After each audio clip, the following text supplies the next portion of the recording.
You open your phone. You see messages from people you genuinely care about. And instead of happiness, you feel guilt. You want to reply. You mean to reply, but you're exhausted. So you tell yourself, I'll respond when I have more energy. Then hours pass. Then days pass. And suddenly connection feels heavy instead of natural. Your responsibilities are growing, but your friendships feel like they are quietly fading in the background. Why does something so meaningful start to feel like a chore? Part 1. The ghosting paradox. When life becomes overwhelming, even small tasks feel enormous. Replying to a message requires attention. Attention requires energy. And when your mind is already overloaded, connection feels like effort. So we choose temporary relief. Silence. Delay. Withdrawal. Not because we don't care, but because we don't have emotional bandwidth. Burnout doesn't just drain productivity. It reduces our capacity to relate.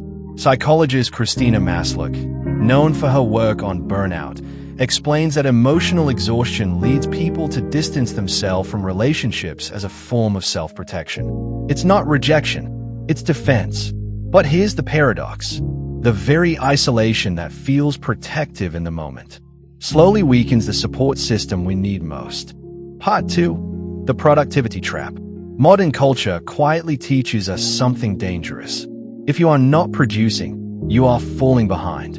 Rest becomes guilt. Free time becomes opportunity cost. Friendship becomes optional. For many students and young adults, especially when days are packed like yours, connection starts to feel like another task on a long list. Reply to messages. Call friend. Check in. But relationships are not tasks. They are emotional ecosystems. When self-worth becomes tied to output, vulnerability starts to feel inefficient. And without vulnerability, friendship cannot breathe. Researcher Breen Brown emphasizes that belonging requires authenticity, not performance. You cannot optimize your way into meaningful connection. Part 3. The anatomy of social guilt. Unread messages don't just sit in your inbox. They sit in your mind. The longer you wait, the heavier they feel. You start thinking, it's too late to reply now. They'll think I don't care. I've already disappointed them. So avoidance increases. And then comes the familiar cycle.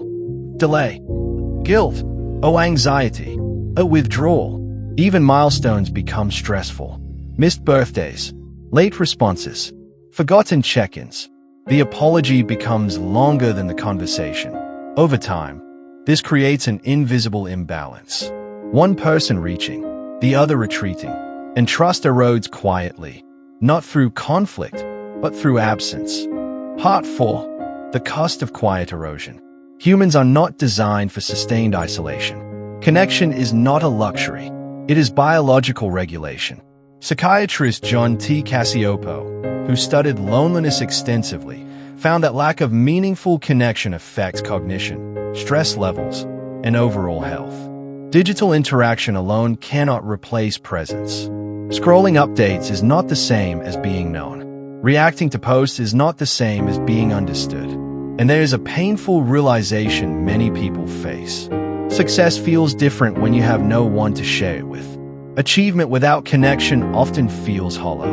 Not because success is meaningless, but because humans are relational beings.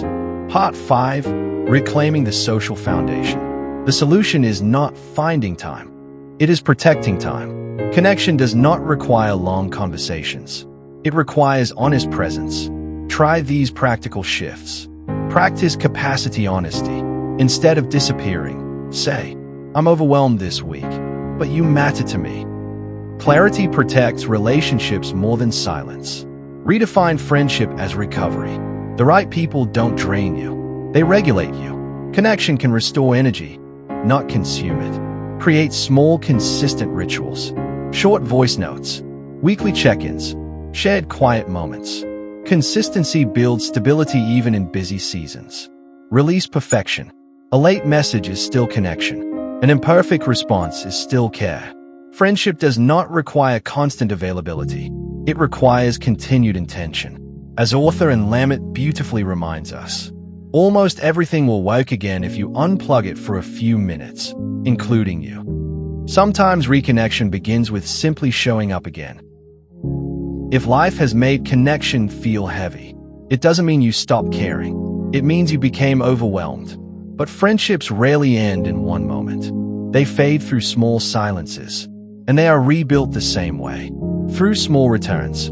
This week, send one honest message. Not perfect, not long, just real.